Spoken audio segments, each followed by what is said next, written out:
anak sering mimisan 5 hari berturut-turut. Nah ini saya ada pertanyaan dari Nur Laila. Nanyanya tuh, dok kenapa ya anak saya sering banget mimisan dan malah sekarang udah 5 hari berturut-turut keluar terus mimisannya. Jadi mimisan pada anak-anak kasus yang paling sering itu diakibatkan karena trauma. Trauma itu misalkan kayak kecelakaan atau kebentur, tapi itu bukan penyebab utamanya. Paling sering justru trauma diakibatkan karena ngupil. Jadi ngupil itu biasanya paling sering menyebabkan mimisan. Nah, mimisan yang paling sering lokasinya ada di bagian tulang hidung, yaitu di sepertiga bagian depan. Itu adalah pembuluh darah yang salah satu cabangnya dari jantung. Sehingga kalau misalkan ada luka di daerah sana, bisa mengakibatkan mimisan. Sehingga anak harus dievaluasi nih. Ada nggak riwayat suka mengorek-ngorek hidung sebelumnya? Kalau ada suka mengorek-ngorek hidung, bisa jadi itu penyebab mimisan berturut-turut.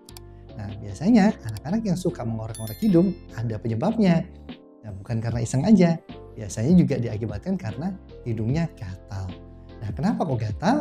Balik lagi nih, gatalnya seringkali diakibatkan karena proses alergi.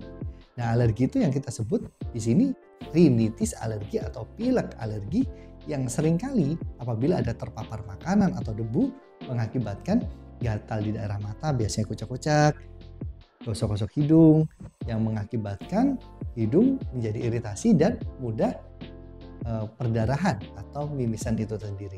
Jadi harus dipastikan nih, ada nggak riwayat dari alergi? Bisa dilihat dari orang tuanya. Orang tuanya apakah ada riwayat alergi juga? Karena sebagian besar alergi itu memang diturunkan dari orang tua ke anaknya. Jadi harus dicari itu dulu. Kalau memang ini mimisannya diakibatkan karena hal yang lain, misalkan karena penyakit kelainan darah, itu biasanya ada perdarahan yang lain selain dari mimisan itu sendiri. Misalkan lebam-lebam di daerah sendi ataupun perdarahan di daerah gusi. Apabila pada kondisi ini mengkhawatirkan, memang harus dilakukan evaluasi, ingin dilakukan evaluasi ke dokter, saya sarankan memang dicek ke dokter untuk mengetahui secara pasti agar orang tua tidak khawatir mimisannya karena apa. Tapi yang paling penting nih ya, cara mengatasi mimisannya. Apabila ada proses perdarahan, tata cara mengatasi mimisannya yaitu dengan cara menjepit cuping hidung.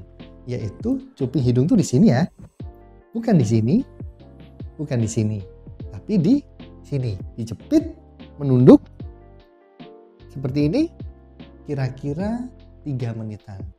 Nafasnya sementara dari mulut. Nah, jangan dibuka sebelum 2 atau 3 menit karena tubuh itu membutuhkan waktu untuk menghentikan perdarahannya dalam waktu 2 hingga 3 menit. Jadi pada kondisi ini saya sarankan untuk cek ke dokter untuk memastikan penyebab dari mimisannya.